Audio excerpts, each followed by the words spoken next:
Sir ఇప్పుడు భూసేకరణకు సంబంధించి complete అయిపోయింది. ఉదాహరణకి ఒక వ్యక్తి దగ్గర భూసేకరణ చేసేసిండు, వాళ్ళకి నష్టపరిహారం ఇచ్చేసినాం, అక్కడికి అయిపోయింది. సో ఒక లీగల్గా ఆలోచిస్తే ఇక్కడికి కంప్లీట్ అయిపోయినట్టయినా ఇంకా దీనికి ఏమైనా ప్రాసెస్ ఉంటుందా మళ్ళీ? ఎందుకంటే ఏదైనా చట్టబద్ధంగా అది సంపద కదా. అందరూ ఏమనుకుంటాం అంటే అవార్డు ఇచ్చి డబ్బులు తీసుకుని భూసేకరణ అయిపోయిందంట. చాలా కాలం భూములు ఇచ్చిన వాళ్ళతో భూమి కంటిన్యూ అయిపోతుంటుంది. ఆ తర్వాత అది వివాదాలకు దారిస్తుంది. మీరు చూడండి, కెనాల్ దోయినప్పుడు వాళ్ళు రోడ్ల కోసం కూడా సైడ్లో కొంత భూమి ఎక్కువ అక్వైర్ చేసి పెడతారు. ఇప్పుడు అది భూమి తీసుకోరు, ఒరిజినల్ ఇచ్చిన వాడి దగ్గరే భూమి కంటిన్యూ అవుతుంటుంది. చాలా చోట్ల చూస్తున్నాం భూసేకరణ పలానా ప్రాజెక్ట్ కోసం తీసుకుంటారు, అవార్డు పాస్ అయిపోయి ఉంటుంది, డబ్బులు ఇచ్చేసి ఉంటారు, కానీ ఇంకా భూమి స్వాధీనపరచుకోలేదు ప్రభుత్వం. ఇంకా ఎవరైతే భూమి ఇచ్చారో వాళ్ళకి పంట వేసుకోవటం లేదా వాళ్ళ అనుభవంలో కంటిన్యూ అవ్వటం లేదా ఖాళీగా పెట్టుకోవడం జరిగిపోతుంటుంది.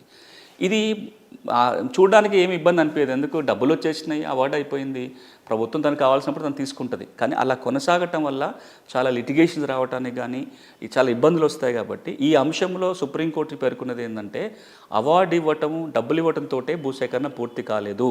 భూసేకరణ ఎప్పుడు పూర్తవుతుందంటే మీరు ఏ భూమిని అయితే సేకరించారో ఆ భూమిని చట్టబద్ధంగా స్వాధీనపరచుకోవాలి.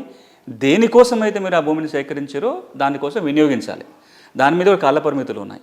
అవార్డు ఇచ్చిన 3 నెలల్లోగా డబ్బులు ఇవ్వాలి, భూమిని స్వాధీనపరచుకోవటం అంటే ఏంటి? ఫిజికల్గా పోయి హద్దులు పాతి ఇగో ఈ భూమి ఇంత డబ్బులు ఇచ్చినాము, దీన్ని ప్రభుత్వం స్వాధీనం చేసుకుంటుందని ఒక పంచనామా కాపీ రిపోర్ట్ రాసుకొని ఒక కాపీ భూ యజమానికి ఇవ్వాలి, ఒకటి వాళ్ళ రికార్డులో పెట్టుకోవాలి.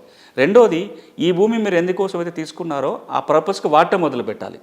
చట్టంలో ఏమంటుందంటే ఒక రూల్ ఉంటుంది, మీరు దేనికోసం అయితే భూమిని తీసుకున్నారో ఆ పర్పస్కి కనుక భూసేకరణ చేసిన 5 ఏళ్ల లోపల వినియోగించుకోకపోతే ఆ భూమి తిరిగి భూ యజమానికి ఇవ్వాలని ఉంటుంది మొదట్లో.